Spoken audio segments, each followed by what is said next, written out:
পুজো মোটামুটি স্টার্ট হয়ে গেছে। তো যাই হোক, আমার প্রিন্সিপাল যেটা আগেও বলেছি, এবার পুজোতে পুজো হপিং, যদিও পুজো হপিং আমি ঠিক অতটা পছন্দ করি না, ওই প্যান্ডেলে গিয়ে ঠাকুর দেখা। তো পাড়ার পুজোগুলোতে হয়তো যেতাম অন্য বারের পুজোয়, তো এবারে সেটাও যাচ্ছি না। তো যেমন 365 দিন আমার যা ডেলি রুটিন, সেই রুটিন মাফিকই কাজ করব। কেন মেন যে লড়াইটা সেটা হচ্ছে যে সন্দীপ ঘোষের বাড়ির ওপরের পারগোলাটাকে যেটাকে ধরেছি, যে হাতুড়ি ওর বাড়িতে আমি মারবই। তো সেটা নিয়েই নানা পরিকল্পনা, কিভাবে এগোবো, কেমনভাবে এগোবো আমি সময় বিশেষে আপনাদের জানাবো। বলেই দিয়েছি, আগের দিন যেমন কোড অর্ডারটা বিশ্লেষণ করেছি এবং আমাদের লাইন অফ অ্যাকশন কী হবে, কবে আমরা দাঁড়াবো, কবে অ্যাপিল, সেটা অবশ্যই যে 21 তারিখ কলকাতা কর্পোরেশন খোলার পর তার পুরো বিষয়টাই আপনাদের কাছে দিয়ে দেব। তো আগামীকাল থেকে মোটামুটি ধরুন 21 তারিখ অবধি আমাদের কর্পোরেশন বন্ধ।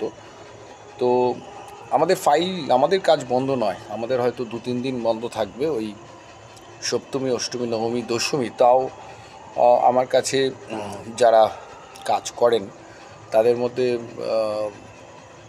কিছু মানুষ আছেন, কিছু স্টুডেন্ট বলতে পারে, এরা কিছু মুসলিম কমিউনিটির আছে, তারা কিন্তু আসবে এবং সুতরাং কাজ আমাদের চলবে এবং ডিজাইন স্ট্রাকচার কিছুটা নিজেদেরকে ডেভেলপ করার। যেমন আমি ঠিক করেছি 21টা দিন কলকাতা কর্পোরেশনের ইউটিউবেতে 2টো করে ভিডিও লোড করব। একটা হচ্ছে এই যে প্রচুর মানুষ না জেনে যে বেআইনি করে ফেলেন, সেই বিষয় সম্যক তথ্য দেওয়া। আর আমরা এই স্ট্রাকচারাল ইঞ্জিনিয়ারিং বিষয়টা খুব একটা মানুষের কাছে অতটা পরিচিত জিনিস নয়, কিন্তু মূল বিষয়টা হচ্ছে একটা বিল্ডিংয়ের স্ট্রাকচার কোন কোন জিনিসগুলো করা উচিত। অনেকে নিজে সুপারভিশন করতে যান, করে ভুলভাল করেন আর কি। তো সেই বিষয়গুলোকে অবগত করা, যে কেন দরকার, কী জন্য দরকার, সম্পূর্ণ বিল্ডিং রিলেটেড ইস্যুগুলো নিয়ে, কলকাতা কর্পোরেশনের আইনগুলো নিয়ে আপনাদের আলোকপাত করব। তো যারা দেখছেন ভিডিও সাবস্ক্রাইব করুন। মিশন ডেমোলিশন, তার সাথে কেএমসি বিল্ডিং ডিপার্টমেন্ট, ট্যাগলাইন, 2টো ট্যাগলাইনেই থাকবে। তো যেহেতু সন্দীপ ঘোষের যে বিষয়টা, এটাকে রাখবই, যাতে ফোকাসটা থেকে যেন বেরিয়ে না যাই আমরা, যে ফোকাসটা সেটা আমরা করবই। তার প্ল্যানিং কী হবে, কীভাবে এগোবো, তো সমস্ত জিনিস নিয়ে এখানে আমরা আলোচনা করব।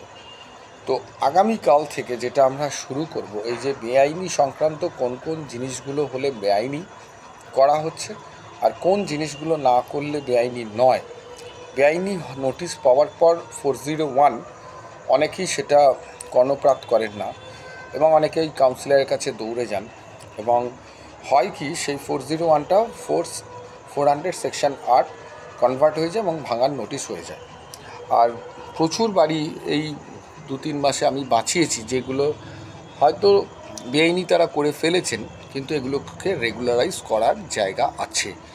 যেগুলো রেগুলারাইজ করার জায়গা থাকবে সেইগুলো বলে দেবো, আর যেগুলো রেগুলারাইজ করার জায়গা থাকবে না সেইগুলো কিন্তু করা যাবে না। অনেকে 401 নিজে মুভমেন্ট করে, আমি বলবো করবেন না, কোনো দক্ষ এলবিএসকে দিয়েই সেই মুভমেন্টটা করাবেন। আর সেকেন্ড হচ্ছে যে ধরুন, যেমন হাইকোর্টে যখন আমি প্র্যাকটিস করতে যাব, যদি আমি না জানি তাহলে সেই বিষয়টা নিয়ে কোর্টে প্লিট করা উচিত নয়। তো ঠিক সেরকমই 401 কেস যেগুলো হয়, এগুলো যারা খুব দক্ষ এলবিএস তাদের সাথে যোগাযোগ করবেন এবং করেই কিন্তু মুভ করবেন, না হলে কিন্তু হিতে বিপরীত হবে। তো যাই হোক, মোটামুটি আপনাদের আজকে এই অবধি। কালকে 12টার সময় একটা ভিডিও পাবেন এবং রাত্রিবেলা তো ঠিক 12টা টু 12টা আশা করি 2টো করে ভিডিও থাকবে। যে ফার্স্ট ভিডিও, যে 401 সম্পর্কিত বিষয়গুলো নিয়ে আমরা আলোচনা করব, তার সাথে রাত্রির ভিডিওটাই আমরা চেষ্টা করব সিভিল ইঞ্জিনিয়ারিং বা স্ট্রাকচারাল ম্যাটারগুলো নিয়ে আমরা আলোচনা করব। Thank you.